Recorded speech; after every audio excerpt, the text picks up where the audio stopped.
If you clicked on this video, then you are probably having the same question I had in 2024. How do I make my custom animations public? Also, all scripts will be in the description or comment section. Person has. I spent hours into Roblox Animator or Moon Animator, putting my blood, sweat, and tears into making these dookie animations. But that's besides the point. After I was 50-60% of my game done, I was testing and I realized something. I can't see the animations. If I had a punch script with punching animations, only the script would work. No animation. I spent over 2 months trying my absolute very best to fix this problem. I even went to LoadAnimations, but this still couldn't fix it. So I prayed to God like my life depended on it. And disclaimer, it kind of did, because my dad was funding this. But then my prayers were answered. A miracle. I had an idea.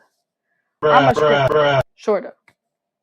So I made a script where the game checks every place in the game.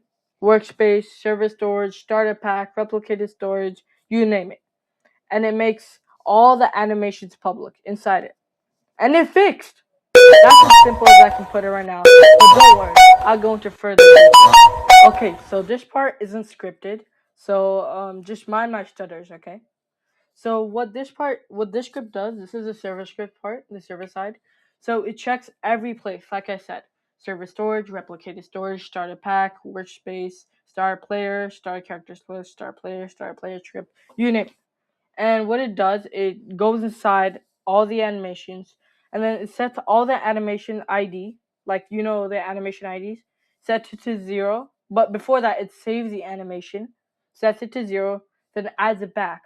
Because Roblox has like this bug thing where it like doesn't load the animation properly, and it has like a delay. So then Roblox Studio loads the animation, then it refreshes it so that like it can properly do everything.